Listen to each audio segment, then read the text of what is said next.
Hello and welcome back to the Copper Club podcast. And it almost feels like the January transfer window has gone up a notch in the last few days. So we're going to crack straight on and get involved with this week's episode. Now, we're probably going to have a fair few Fulham fans tune in for the reported links of André, which is almost thrown us off schedule. You're going to have to wait a little bit longer. We're going to put that to one side. We will get to him, but there's a fair few players we want to talk about first. And Cal, I'm going to bring you in, mate. Let's talk about Johnny Cardoso and his move from Internacional to Real Betis. I know you're a huge fan of the American, and he sort of went under the radar a lot last season. He played over 40 appearances for Internacional, almost led them to a Libertadores final where potentially the spotlight would have been on him a little bit more. For anyone who's actually been loyal to the Copper Club podcast, we spoke about him right at the beginning of Series 1. So apologies for those two people who are repeating ourselves. But he's going across now to Real Betis, who are 6th, 7th in La Liga at the time of recording. And I was having a little look earlier in terms of where he could fit in. And Andrés Guardado, who's 37, playing in that defensive midfield role, it almost feels like potentially the perfect fit in terms of replacing him. Yeah. I think that's one of the joys actually of Johnny, is that I think, like you say, he's kind of come in under the radar. He's still young. He's still got a good decade at least of his career, and it's super exciting to see him come over. But I think, one of the biggest benefits is that he can play pretty much in any of those midfield roles. Like, you could deploy him a bit deeper if you wanted, as a sort of almost a segundo volante role. I wouldn't have him as a sort of fully defensive, because I think a lot of his strengths do come to light in the opposition half. I think in terms of his box crashing runs is a real strength. He's quite a physical guy actually. He's quite tall, and he's scored a lot of goals with his head from arriving late on the end of crosses at Internacional. So I think that's really exciting. But somewhere between a 6 and an 8, I would imagine, would be his best role. And I think as well, it makes perfect sense in terms of this Betis side under Pellegrini, who obviously throughout his career has favoured that 4-2-3-1. So you can see an obvious slot there, either in the double pivot or as the more advanced number 10, which I think is great. But I mean, he's a very well-rounded player. I think he's equally capable of, like I say, contributing in the opposition box as he is progressing play from deep. So I think that gives Betis a number of options, and obviously they want to play this sort of possession style of football. I also think a move to La Liga makes perfect sense. I think in terms of what his skill sets are, I think a league where you get more time on the ball than in other European leagues, there's a little bit more emphasis on aesthetics and sort of playing stylish, attractive football, and I think that should suit Johnny down to the ground. I'm really glad to see him make that transition. Like you said, I've been a fan of him for a while, and I think the piece that I wrote on him, I think I floated Roma, Napoli and Sporting as potential destinations. So I feel like Betis isn't a million miles off. They also play in green and white, so we'll claim it as a win. You were wrong, basically. They would have been fourth on the list. Is that it? Yeah, that's exactly it. But the long and short is that I think it's a really smart piece of business. And like you say, I think with that sort of gap in the midfield with the aging Guardado, I think it should be really exciting. And we've seen what Pellegrini can do with exciting midfielders before. So fingers crossed he's in the right hands. For sure. And we spoke about Barco last week and his lack of goals and assists in a poor side. Yes, Internacional reached the Libertadores semi-final, but domestically, I mean, lots of teams could have got relegated, but they were more fighting at the wrong end of the table than they actually were for competing. And this is probably why he went under the radar. And if you do look at his stats, yes, he's chipped in with 2 or 3 goals and 2 or 3 assists. So people may think he is that deep line midfielder.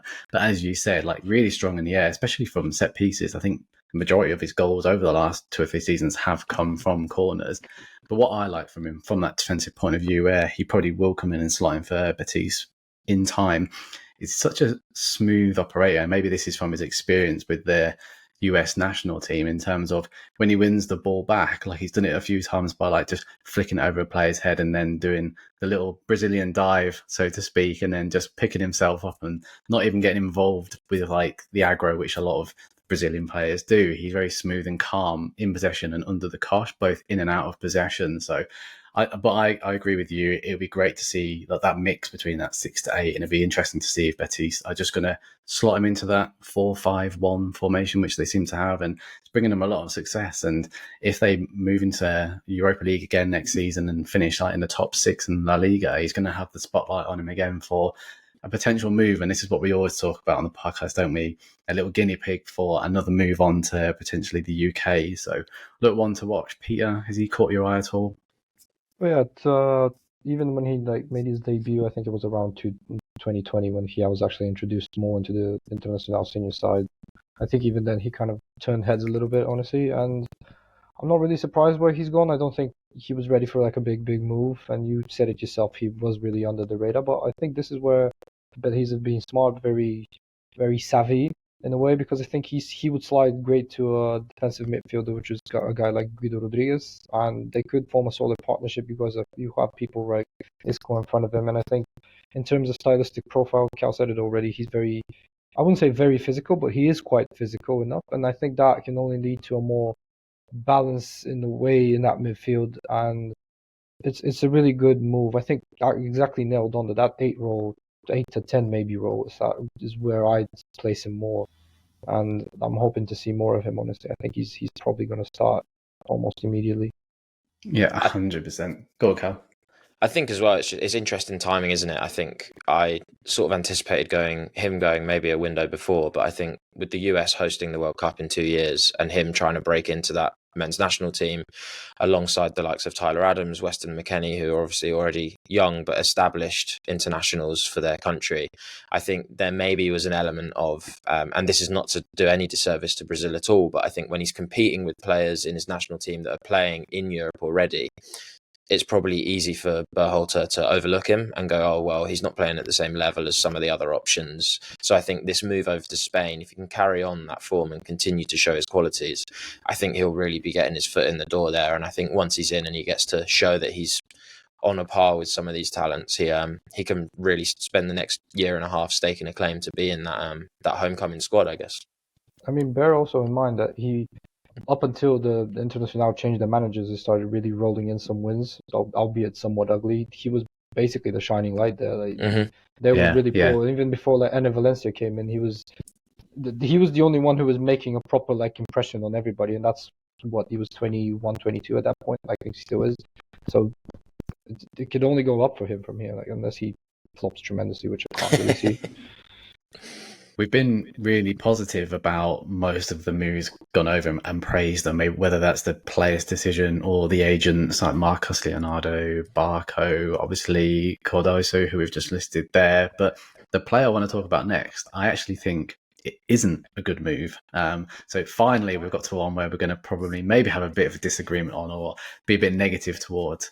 But Lucas Perri from Botafogo has moved across to Lyon, obviously with the John Textor owning both clubs. It was always going to be that transition for him into Europe. And I actually wrote about him within the magazine, and him and Bento from Atletico Paranaense, and them basically battling it out to sit on the Brazilian bench for the next 5-10 years and trying to figure out who actually deserves that. And they're born in the wrong generation, both of them, with Allison and Edison to compete with. They get to go on a few world tours, and I'm sure they'll probably pick up a trophy or two along the way. So it's not all bad. But Lucas Perri, obviously, he was a huge part for Botafogo's first half success of the season before they eventually crumbled. I want to put it a bit nice. Yeah, I'll put it nice. I'll say they crumbled, didn't they? They faltered just in the last 10 to 12 games with no victories. But Lucas Perri, he was the one who was making sure that Botafogo were picking up the 3 points consistently at the start of the season. I think they won 10 of the first 12 games, all 1-0, 2-0, which you don't particularly see all that often in Brazil. I was speaking to Tim Vicker about him before, and he was the one who was basically keeping Botafogo in it. And it almost got to a point when, yes, a lot went wrong for Botafogo, but his performances were almost pretty dire towards the end of the season. So it's quite interesting with that Lyon deal in terms of, was that always the plan, or did Lyon actually go, do you know what, we're going to take a chance on him? But look, I want to list a couple of positives, and it'd be good to hear your guys' thoughts and whether I'm actually going down the right avenue with this or not. But he's 6'6", 6'7". He's a man mountain, right? So straight away you see him, and he's obviously the first kid at school to be picked and put into goal, and maybe that's how he moved on with his professional career. But there's a couple of weaknesses to his game which really sort of quite alarming for European football. And I think the standout one is his footwork. We saw him caught with the ball numerous times, panicking, not sure what to do with it.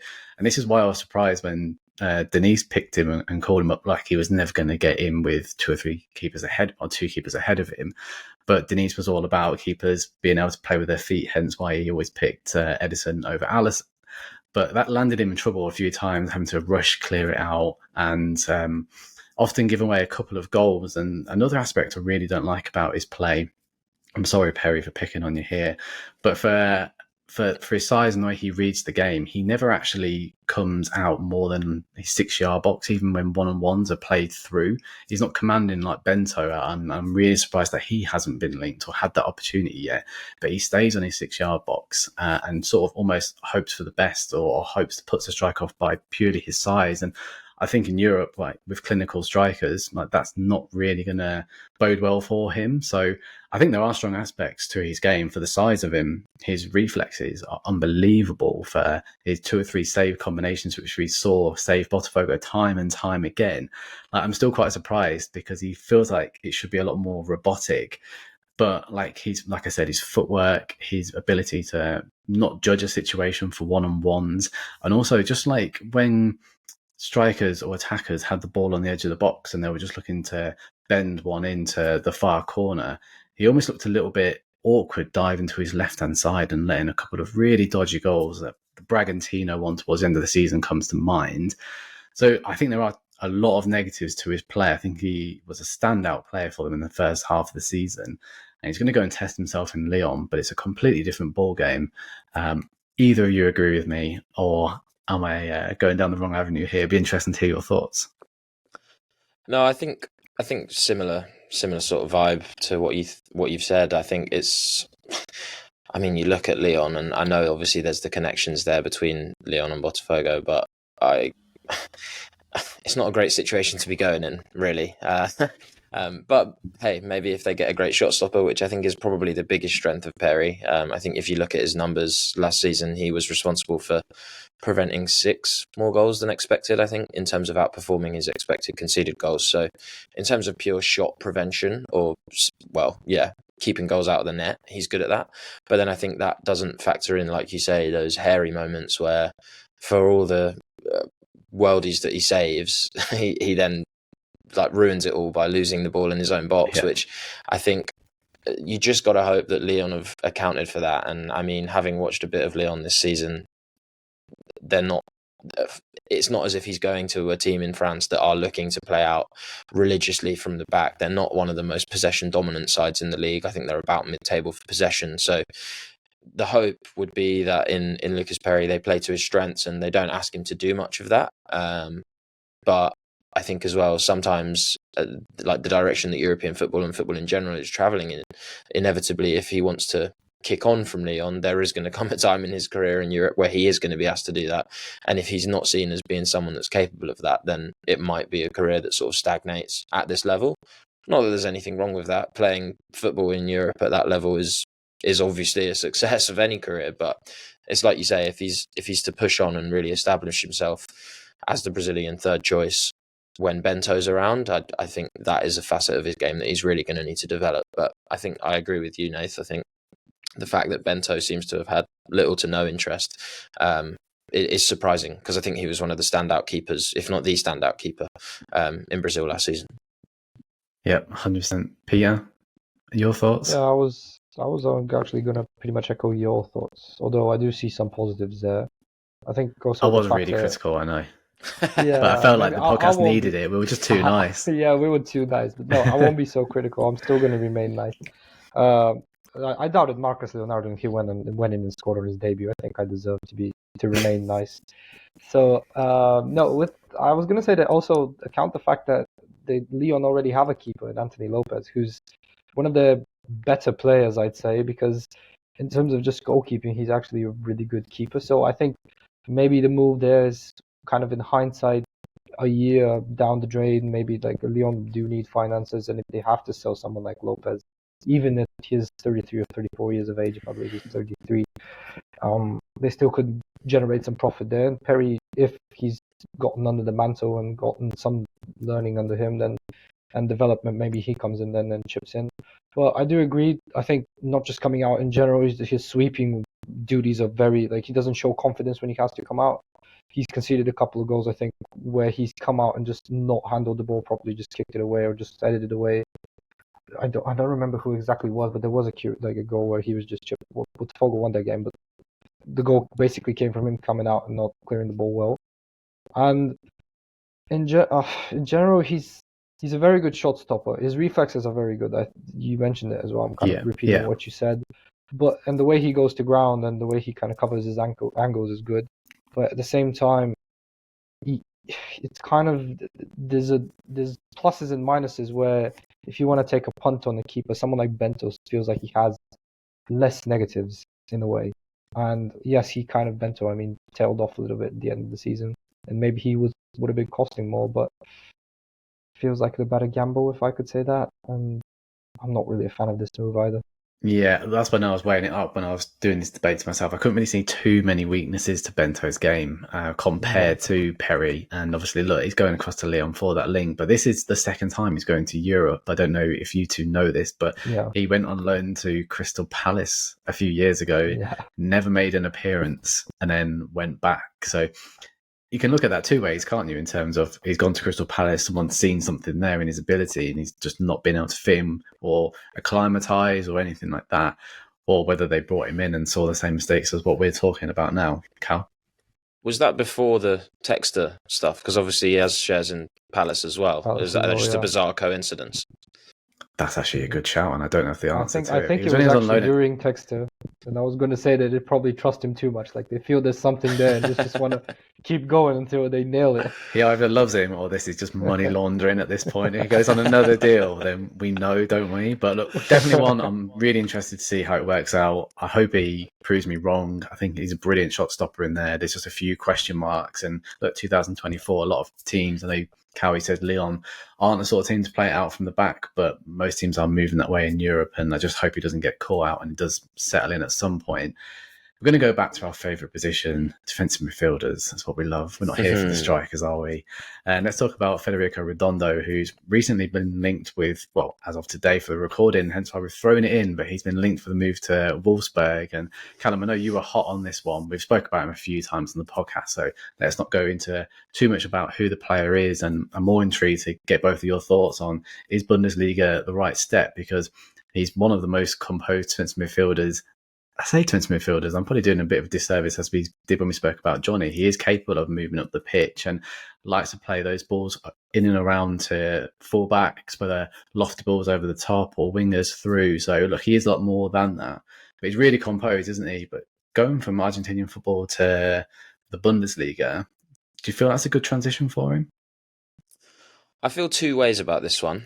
I think if he goes to the Bundesliga and excels, then it's the perfect proving ground for him, because it's probably the most difficult league for him to go to in respects of his game. And I think one of the biggest things that everyone rightly has flagged in terms of being one of his biggest, if not his biggest strength, is his press resistance as a six, and sort of being always looking to receive the ball off the defenders and constantly being an outlet and not worrying about who's around him, being able to receive on the half turn, constantly scanning at an alarming rate, actually, and just having such an awareness of all the players around him and being able to be so secure in possession and play passes, always the right pass, not necessarily always forward, but just as a sort of metronomic presence at the back, keeping things ticking over, biding his time until he sees that opening. He could quite easily play 4 passes in 10 seconds, just bouncing it off different players before he then goes, right, okay, the defence has just moved around enough for me to have that window, and then he sees the window open and he plays the perfect ball through. So I think if he goes to the Bundesliga and 2 years time, we've watched him and we go, we're still describing him as press resistant in the highest pressing league in Europe, I think then we know that he's the full package, because I think everything else we're already confident about. He's 6'2", he's got very long legs, he reads the game well, he's good at leaning in and taking the ball away, he's a great interceptor, his distribution in a sort of quarterback fashion is very good, is really impressive, and I think it makes sense, right? His dad was one of the best midfielders that we've ever seen, really, one of the best South American footballers in this position, so he's come from rich stock, so that doesn't makes sense. always work. Doesn't always work. It's true. But yeah, I think it's super exciting, and I'll be so excited to see him move to Europe. And I think it will only be a stopgap if he continues on the trajectory that he's on, because I said on the previous episode that Gabriel Mascardo was the Declan Rice regen, and for a while I've said that Redondo is the sort of heir apparent to this Busquets-sized hole at the base of Barcelona's midfield. I think the way, when you watch him play, just the languid frame, but the elegance with which he has when he's on the ball, and the sort of way that he almost runs on his own time zone. Like, there's no rush for Redondo. He's just like, yeah, cool. I'll play the pass when I'm ready to play the pass, and it'll be good. And I think that's something I've always associated with Busquets, is just you can always go to him, and he's never worried. He's just like, yeah, I'm in control here. And I think, I still think that is a logical progression for him. I think there's, bar Ajax maybe, that Barcelona have the richest sort of football culture in terms of the identity and the way they play. So there's always going to be that role at the base of the 4-3-3, no matter what manager they have. So whether it's under Xavi, whether Xavi's even still there, depending on their form, whoever comes in after, I think if there's a time where they're looking for that replacement, I think it's kind of been put on hold at the minute, because De Jong's sort of kind of there, but he's not really Busquets for me. He's a different type. And if you want that sort of real controller at the back, then I think Redondo, maybe more so than anyone, is a young, up-and-coming Busquets light who could be Busquets 2.0 in the future. I really enjoy it, Cal, when you write the thumbnail for me, so I don't have to think about it with these bold statements. And when you said he's 6'2" as well, 6'2" with long legs, like, I always think he's taller than that, because he just looks so much bigger than everyone on the pitch. You know, when you see old footage of like these quality players coming through at like young level on like old camcorders, whatever, like Peter Crouch style, running around on the pitch compared to these young lads, he's almost still that replicated now. And as you said, he's never worried, is he? That's why he's that composure. And I think that Barcelona fit further down the line makes perfect sense. But clearly it's something they don't want to do now. And we've said it a million times in terms of these big clubs waiting to see actually how they develop in Europe, and they don't want to be the teams at risk. Peter, you're sat in a River Plate shirt, and he was linked with River Plate. That wasn't intentional. We saw it, and I went with it. But I don't know about you, but I feel like that move was only slowing him down, really. And I think the reports have been quashed since, and that's not actually happening. But keen to hear your thoughts. See if you echo Cal's as well, or if you did want to see him stay in South America, and then we can just challenge that one as well. No, see, I would disagree with Cal. That's number one. But it's like a bit of debate here. But I would agree with that. I think the River Plate move was going to be probably a sideways move, a slight step up, but still a sideways move in terms of his development. I wouldn't see the disagreement with Cal is that I'm kind of worried about the Bundesliga. You did mention that he's very tall. The stature is there for him to be the regista, but almost as the same way as Busquets was, very still defensive minded, well on his feet, able to intercept, and I think that's the strongest attribute. But on the defensive side of things, but at the same time, I think he's, because of his size, because of that stature, he's still slow in a way, and as such, he kind of coming to the most fast-paced league in the world. A lot of transitions, a lot of quick ball play, switch of play, and so on and so on. I think he's gonna slightly struggle to adjust at first, and that's the biggest question mark. If he adjusts to that, then fair play. Wolfsburg or whoever will have a play on their hands, definitely. But I think we've seen it with Charles Aranguiz when he initially moved to Leverkusen, and he's not even close to the profile that Redondo is. He was more of a box-to-box midfielder. He struggles physically. Yes, granted, he tore his ACL, I think it was, at first, but even when he was coming back, he was definitely struggling just to adjust to the pace of the Bundesliga. I think someone like Redondo will struggle as well, because if he's put in to play that sole defensive midfield role in the player that he is and the role that he usually gets to play, I think that will be a massive struggle for him in such a league. And my only worry is he doesn't turn out like Richardly Bazur, who granted isn't the same profile after, but we do remember what a talent he was coming into Wolfsburg, and yeah, that didn't turn out well. So I don't really like the fit in terms of a league perspective. Now, granted, if he was going to Spain or maybe Italy especially, like, imagine him in, for example, Lazio, where Maurizio Sarri loves a player like that. We've seen it with Jorginho. I think now he plays, Cataldi and Guendouzi in similar roles. I may be lying here, but I'm pretty sure one of the two was playing in such a similar role. And there were fits better, but given the Redondo's talents, you'd probably say like he'll adjust, he'll make sure that he's not the odd one out there, rather he'd be one of the best players in the whole league. It's sink or swim. I think that's what you were trying to say, Cal, in terms of like if he does swim, like it's going to open up a huge pool for him. But I do hear you, Peter.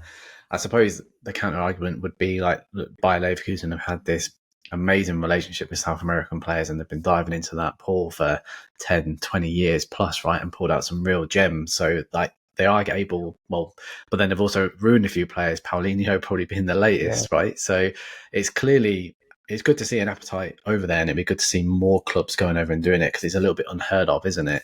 But I do hear you there, Peter. I do think you are potentially right. I think La Liga is the dream. I didn't even really consider Serie A and like the slow pace because you can almost seem a little bit lethargic. But is that because he's in complete control of the situation, and that's how we read the game? Do you know what I mean? It's going to be really interesting to see. And yeah, go on. I was just going to say, I mean, bear in mind he's still a young lad. He's still growing into his body, so that's also the point to prove. I think he's just turned 20 or he's still 19. I might be wrong. Like you can check on that. I don't have a problem. We'll check on that. I think he's around 20 now. But yeah, that's a really interesting point, isn't it? We exactly. Forgot that, like, he's still growing. Like we haven't even considered that. He's still growing into his body. So maybe I'm really critical, but exactly. He's a 6'2" player. Like obviously he's young until he adjusts. You'd still expect him to take maybe a year, maybe two. We keep forgetting with young players, they're not robots. Like you expect this football manager type rise where they just go 6 months of straight football, boom, they're now 5 stars that they're going to play or they're not going to ever be good. The young players need to develop. They need time. Everybody develops at their own pace. And I think, like, to counter my own self, actually, we should give him time in a sense and see how he grows into it. It's just the pace that worries me. Other than that, all the ability is there. It's like, I think Cal nails it on with the Busquets comparison because he just resembles the style of play exactly like that. Yeah, and I think would Busquets be able to go and play? Prime Busquets be able to go and play in the Bundesliga? We're going to go down a rabbit hole here. We keep doing this, but I'm just going to throw that one in there. No, go on, Cal. We're going to say. No, I just think it's funny, isn't it? The Barcelona thing that we said. I think I understand, as we've mentioned a lot on the Copper Club, sort of the fact that these big clubs are willing to let people take the risk for them and then come in later down the line. But I think in Barcelona's position, with the financial restraints and the sort of difficulties that that are unique to them, really, in that respect, and the fact that they clearly have an established scouting network out there because they've been willing to take the risk on Vitor Roque, and they've obviously been watching South American football and decided that is a breeding ground that they can capitalize on in this situation, rather than paying through the nose for established players that have come over. I think it's just bizarre to me that they haven't looked at, well, they probably have looked at Redondo, but I would have just thought that in the position that they're in, for a fairly low cost fee, for someone who is kind of, to my mind, almost molded to just fit into that style of football and the sort of pace of La Liga, it seems like a fairly risk-free option, because even if he doesn't turn out to be Busquets, like we say, for the reported fees, I would feel fairly safe saying that he will at least develop into a La Liga level squad player, which for the fee that they'd pay to Argentinos would be fine. Like that would still turn out to be very good business. Yeah. So it just seems like a gamble that is almost nailed on to take for any, like Peter said, any team really playing in Spain or Italy, where the pace is fine and the transition therefore is a lot more seamless. But yeah, I completely understand what Peter's saying about the risk. I feel like it is a make or break move if he does go to Germany. And I think it's one of them. It's like if he cracks it and he develops, then he'll establish himself as one of the best holding midfielders in the world quite quickly. I think the other angle is that he might not develop physically, but he might continue to develop in terms of the way that he reads the game, and just finds himself in a way that Busquets was. He was never that fast, right? Obviously, he's playing in a league that didn't require him to be, but one of those players that just because they read the game so well, is always in the right position. So they don't need to rely on their pace because they're never recovering because they're already there. So I think if he develops in that respect, then I think he could handle the transition in a sort of different way. He doesn't need to become rapid or strong, but he's just like, hey, look, like he's teleporting almost into the transition defense. He's just like, whoops, I'm here again.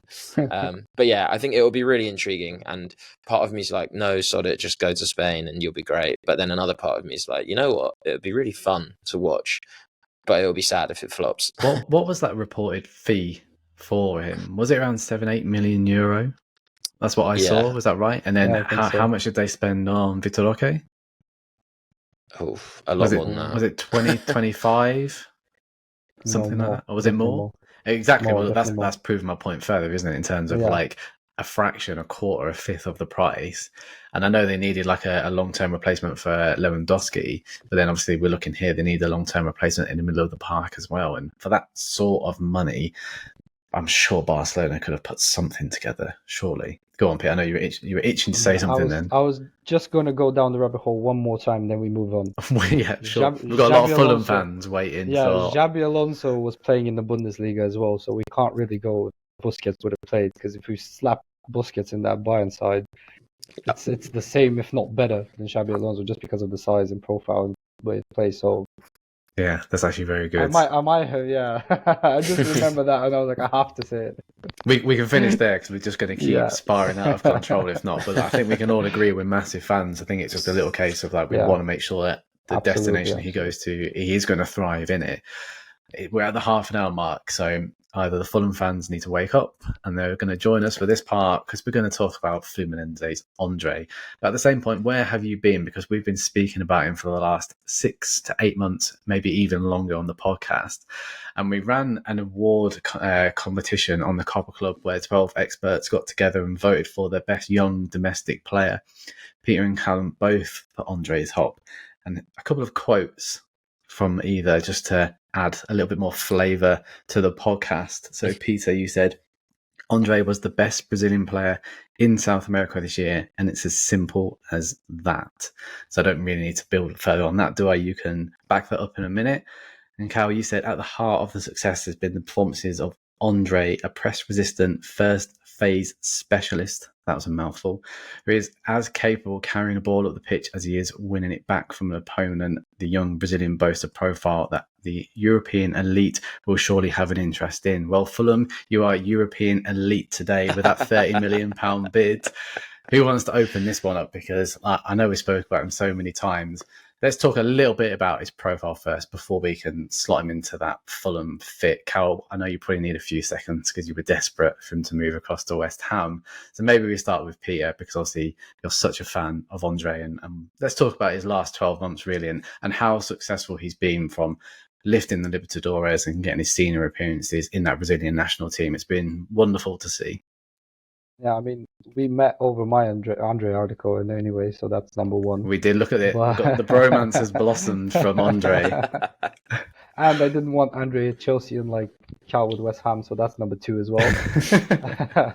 But finally, we found a player who you don't want at Chelsea. Yeah. No, go on. Yeah, that's true. That's true. All seriousness, though, I think Cal's put it best, honestly. I think he's exactly, because of Diniz's way of play, André has been arguably his key player. The way, in order for him to set up the way that he does set up, he drops deep, he receives the ball, he turns, he moves it around. Like if people genuinely want to go over his heat map for last season, they'd see it probably is red everywhere because he was everywhere on the pitch for Diniz.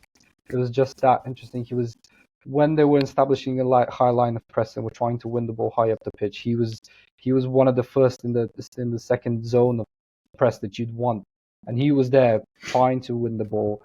And he's actually he's a defensive midfielder, like a natural defensive midfielder, but you almost wouldn't notice that because of the technical ability that he possesses. He always, as I said, he carries the ball forward. He strings play. Like there's, they have Ganso as well. There was Martinelli and Alexander who were playing, but it was André that was standing out in both phases of the game. And I think that's what surprises me and surprises me most about him just being, and this is no disrespect to Fulham here, being touted by the likes of Fulham, because before all of this, before the season started, he was linked to, I think it was Milan, There was a couple of other links as well. I think Liverpool was very heavy on him with all the Caicedo saga in the summer. He didn't want to move at that point because he had supposedly promised Fluminense to stay and potentially win them the Libertadores. Well, he did that. And she's just, yes, okay, fair enough. His size maybe is putting some teams off, because usually when you speak of defensive midfielders, you'd want someone who's slightly taller, maybe more physical. But he is bulky. He can't get knocked off the ball easily. He isn't someone who, for his size, you'd expect to be kind of bullied on the ball when it comes to like 1v1s, except in the air. Like in the air, fair enough, he doesn't have a great leap on him, but that's to be expected. And I think the fact that he's put in a role where he has to both carry the ball but also carry a lot of defensive burden on his shoulders is very, very key, because he plays in arguably the most attacking side in Brazil, maybe in South America in general, along with River Plate. And now he might go to a side that relies a lot on being slightly more defensive and having to adjust to tighter spaces. And he's already done that. This will be slightly easier for him to do rather than play the expansive way that Diniz has him. If he was sliding in right now, hypothetically speaking, Man City, then fair enough, maybe there is doubt. But with Fulham, if they pack up, especially if he's placed next to someone like Paulinho, who's also a very, like, just a robust defensive midfielder like you'd expect him to be, and André is more of a 6 to 8, I think that's arguably, like I've said it in the previous pod, but I'll have to say it again, like a match made in heaven for Fulham.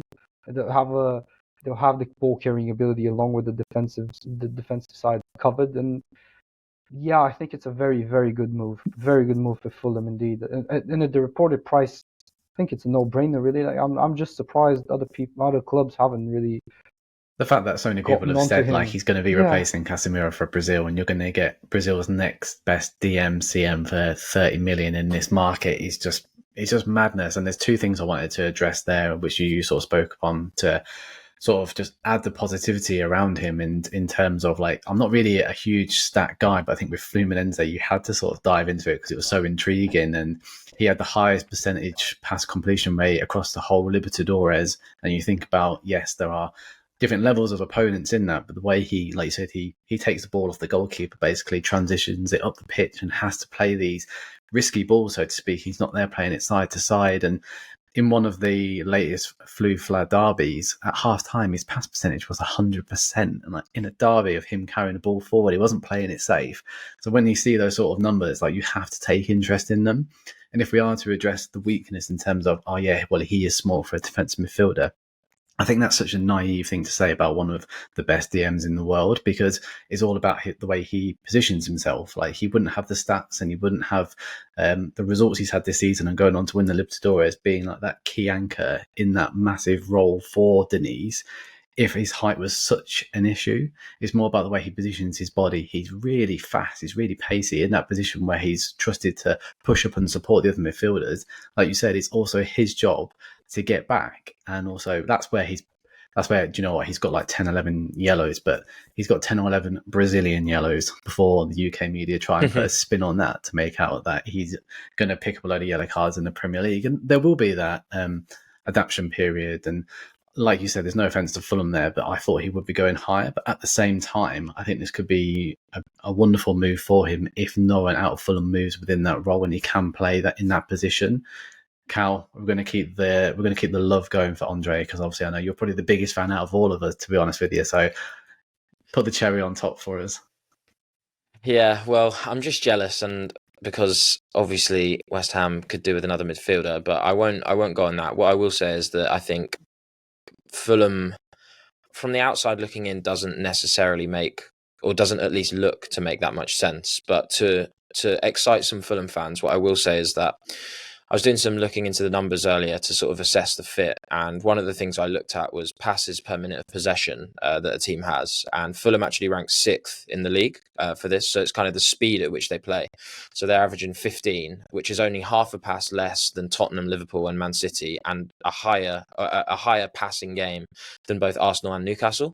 So if you think of the tools that Marco Silva has at his disposal to do this, compared to the squads of the teams around him, it's an incredible achievement. And I think to continue that and to continue playing in that way, what you want is a midfielder who is constantly willing to get onto the ball, just buzzing around, looking to be the first guy to receive off the defenders and help keep that tempo up, constantly looking to receive, distribute, or receive, carry 30 yards onto the attack. And I think in André, for the quoted price, I don't think there's a player that they could have found at that price who is more capable of taking on that role. So I think in terms of the way that he slots in and facilitates Marco Silva's style of football and allows them to keep sort of playing this style of football that really is better than the sum of its parts when you think of the players that are doing it. Like, I mean, Harrison Reed, no disrespect to the guy, but if you're playing at a similar level as Liverpool and Tottenham in terms of speed, you don't have the same.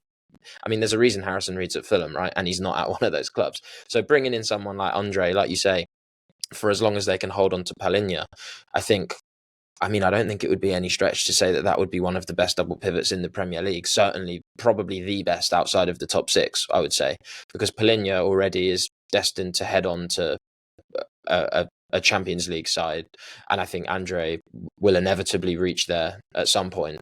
So I think you've got two Champions League level midfielders sat at the base of Fulham's midfield.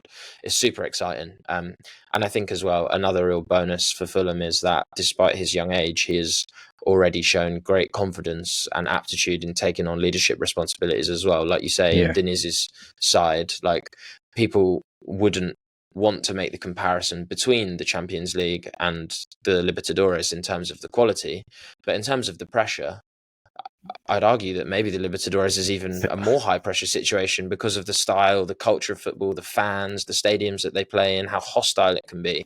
And for him to essentially not carry, because the whole Fulham team was a very well working unit, but to like Peter said, take on that burden, not only defensively, but also in terms of being the spine and the heartbeat of the team, to take that on under such pressured circumstances he wasn't unbelievable in the final, but throughout the tournament he was exceptional.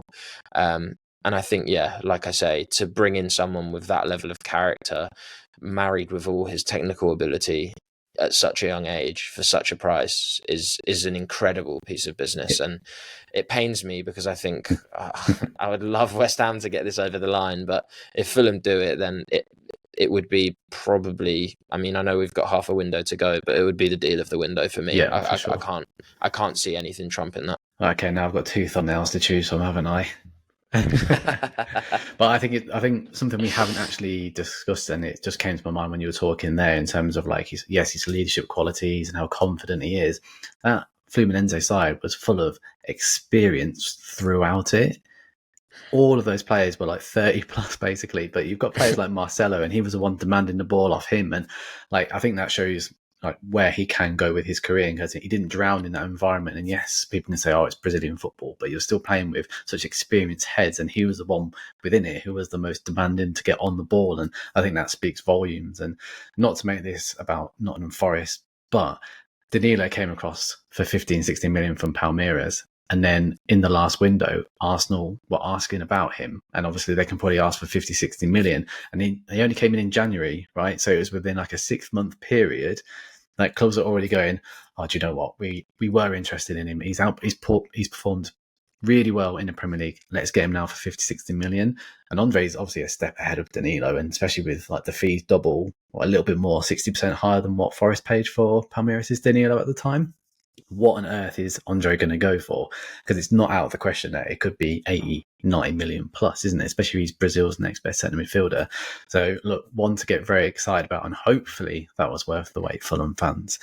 But that's enough about defensive midfielders. We need to bring some sort of attacking flair into it. And I know, Peter, you've probably been desperate to get to this part of the podcast, presumably all about the Chelsea links. You've done quite well recently to not throw every player and link them with Chelsea and say how much you want them. So Cal and I had a little conversation and said, like, do you know what, you can have 5 minutes here, because we're going to talk about Palmeiras' Estevão and how he's come to light in the Copinha, and what a wonderful talent he is, and how we're probably going to see him develop over the next year is going to be massively important. We saw Endrick develop in the Copinha. I think he scored a ridiculous bicycle kick which went viral, and it was the first time we actually sort of noticed him really. But the spotlight's been on Estevao for a while, which is mad to say for a 16-year-old. I think because he was brought into the senior team, made a couple of appearances off the bench, I believe, towards the end of the season. But look, he's excelled in the Copinha. I think he scored 4 goals, 3 assists before Palmeiras were knocked out in the final in the last 32, which may surprise some people. But Peter, over to you.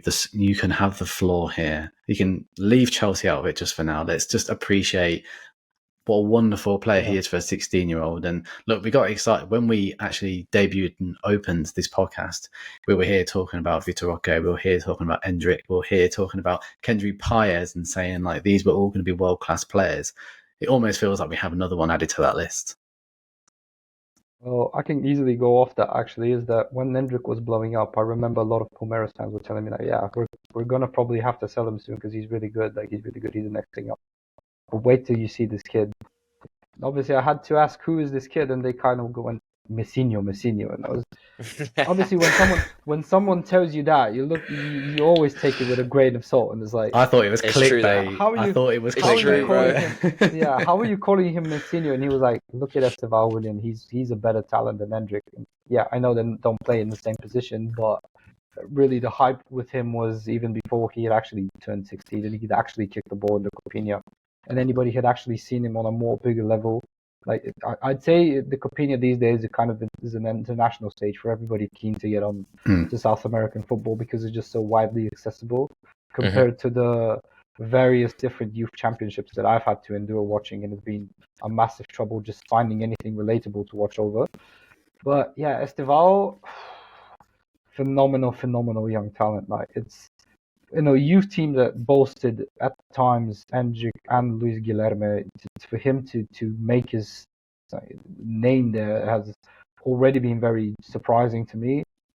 And I'm not really surprised when I've looked over him a bit more, like the way he just glides in, like the ball is glued to his feet, really. Like, you can't. We were speaking about Echeverri last pod, and to me, Estevão is even a class above that. Like, honestly, he's just, the way he plays football is almost magical. It kind of resembles a young Neymar in a way. Like, he's actually toying with defenders, even sometimes being a little bit too cocky, maybe coming back and having to dribble past him again, which is just a typical Brazilian thing because you just have to humiliate an opponent, I guess. But I think, other than that, like, obviously, jokes aside here, it's just a pure footballing talent that's on display here is actually phenomenal. It's why we watch football, right? I think that's obviously why we're all massively interested in South American football from the beginning, because you strip back all the money and all the politics around it, and then you go to watch the Copinha, and like a world-class player at 16, like you said, just take the piss constantly. Yeah. It's the only way to describe it. It's beautiful to watch, isn't it? And it's a shame they got knocked out, because I would love to have seen a few more games. Bear in mind, Flamengo also boasts a player like Loran in there. There's other players in the Copinha that were expected to shine here and are not, or are shining, doesn't really matter. But Estevão was one that pretty much everybody that wanted to watch South American football had his eyes on him. Like, they were expecting him to shine, and boy, he's done that and much more, because you see vision, you see dribbling ability, you see shooting ability, you see him. One of the best things a footballer can do is move, like when he dribbles or tries to beat a man. He moves it to one side and just shoots with the other quick. That catches other defenders off guard so much, because there's literally no defending that. There has to be someone else coming in to actually aid the defender in helping him cover if that happens, because there's no way you can move your body so quick to someone who's two-footed in a way that a footballer can be in that case. And Estevão is just that. So it's almost, I know, like a lot of people were saying before the tournament, oh, he's a number 10. Others were saying he's a right winger. Some even said he's a left winger. And the reality is, yes, he's likely most comfortable on the right side of the pitch, which is hindsight. I don't want Chelsea to sign him because of that. I just had to throw that in there, sorry. But it's almost that he can play anywhere across that front three and be just as effective because of the skill set that he possesses. There isn't a glaring weakness into his game. I know that's a big thing to say, but in terms of just attacking output, now granted, with time, if he becomes the star that he's expected to be, maybe you won't get him to press like you'd get, I don't know, Eric Lamela at the press, for example, like first name that came to mind. But you almost have to adjust to that. There's just no way. Like if you have such a supreme talent on your hands, you just don't move away. And you did say about Abel Ferreira introducing him. In a sense, I think he made a very smart decision because Brazilian fans, they're sometimes insufferable. You only need 3 games to become the worst player to have ever played football in the Brazilian fans' eyes. And spoiler alert, I love Brazil. But I think in a way, Abel protected André when he kicked on and wasn't like so effective as it was expected. Like he came off a massive Copinha and everybody was just expecting, oh, he's going to score like 50 goals in this Palmeiras side because they're just so good, and that didn't happen, obviously. And Luis Guilherme and Estevão might follow down a similar path. And I think if Abel approaches it the way that he did initially, it's going to be smarter. Granted, towards the end of the year, we have talked about it on the pod. He was kind of stubborn in playing Hendrick. He was kind of stubborn starting him when he was obviously in form, when he was obviously being an effect coming off the bench and showing this and showing that. And hopefully that stubbornness and desire for like more experienced heads on the pitch doesn't come into play now, because I think Estevao is ready. He's just ready. He will need some time to adjust physically, and that's when you maybe introduce him off the bench and give him time to settle in. But after what I just saw, it's a difficult one, isn't it? Time. Because, like, yes, Abel Ferreira was trying to do the right thing for Hendrick in terms of, like, not throw him in. So he's finishing his career, like, knackered knees, playing hundreds and thousands of games or whatever. And obviously Estevao's younger than that. But Hendrick was built and physically looks older than what he is. Like, his legs are like tree trunks, where Estevao's are similar to mine. They're like French baguettes, aren't they? So like he needs to obviously work on that, and I think that's where Abel Ferreira needs to probably be a bit more stubborn again and protect him, because I think it's easy to get carried away because he's only 16. But I agree with you in terms of like the positions, like with a player like that, when they come along, don't pigeonhole them on the left side or the right side. Like, let them be free and let them do what they want, and that's when you can find out where their best attributes are. But to have a player who can play across that front line already at this age and already making these appearances already for Palmeiras senior team and stuff like that, it's crazy, and it was wonderful to see him in the Copinha. Callum, do you have anything to add around Messinho? Well, I think I'm always reluctant to when anyone ever makes a comparison to Messi, it's just ridiculous, isn't it? Because Messi, at least for my money, is the greatest player ever. And I think it's such a lofty comparison. But like, if you haven't seen him, if you listen to this and you haven't seen him and you want to cheer yourself up or something, just type his name in to Twitter and just watch like a 2-minute video. What, Estevao or Messinho? What are you typing in? I mean, you'd find it either way. But like, it is... There is like clear similarities in the way that he dribbles, like the closeness, the deftness, the low center of gravity, even the slightness. Like you said, it is potentially a concern in terms of the physical step up, but it was for Messi as well. And everyone wrote him off and said, oh, he's too small, he's too slight, he's never going to handle the physical battle. And when Estevão inevitably does get crunched, I think that will be because I've not really seen it yet, because he's so good at his level that it just doesn't happen. Like, I've seen videos of him literally scooping the ball over a defender's head, even though the ball is on the ground. Like, it's not like he's just taken a touch out the air and nodded it over. He's actively made the decision to go, you know what, I'm not going to go around you, I'm literally going to flick it over your head. Like, he could have pulled his shorts down as he went past. Like, it's ludicrous, but it's so fun. It's like, it is that pure distilled sort of Joga Bonito Brazilian, like FIFA Street early 2000s vibes with like the Ronaldinho excitement level of it. It's so fun, but I haven't seen him really get fouled yet, so I don't know how he bounces back from that. Whereas I think that's what set Messi apart, was like, okay, I'm small, okay, you're going to nudge me off the ball, but straight away he's back up it. And if he gets fouled, he then makes it his mission to say, right, I'm going to do you next time and I'm going to make you look like an idiot. And the amount of times we've seen Messi do that, and I think for me, that will be the real test of Estevao's mettle, is if he then steps up and he does get crunched, but he gets up and goes, you know what, I'm going again, and this time you're going to be on the floor. That's when you know that he's going places. But I think he's just so exciting to watch. I think the dribbling is the obvious one. Like, the way that he just like nonchalantly nutmegs a player and runs past them and leaves them on the floor as they attempt to slide him is the main thing for me. I think like the different dribbling, the dribbling with both feet, the close control. but I think the ball striking as well is close behind. The way that he can strike a ball for a 16-year-old off his left foot is ridiculous. Like, I've not seen many like seasoned professionals hit a ball as hard as he can from the edge of the box, like just absolutely thwacking it, whether it's a free kick that hits the underside of the bar and bounces in, or whether it's like an edge of the box. There's one goal, I can't remember who it was against, but he basically dribbles all the way in from the right wing to basically the left wing, like on the edge of the box, and just shuffles it from his right foot onto his left and just fires it into the top corner. Like, it's just unbelievable. So yeah, I think maybe more so than anyone in Brazil at the minute, I'm probably most excited about him, just in terms of a pure spectacle, like get you off your seat kind of excitement. I think there's no one in his category. Yeah, but Cal, you also have to remember not just Messi. We have Neymar there, who is just the same build when he was making his debut at Santos. Yeah, very true. Literally the same player, just on the left wing. And he was linked to West Ham, so there's hope. There's hope. He was also linked to Chelsea, I'm just saying. Do you know what? About 20 seconds ago, I was about to say that. What a wonderful place to leave the podcast. And then you two idiots have ruined it.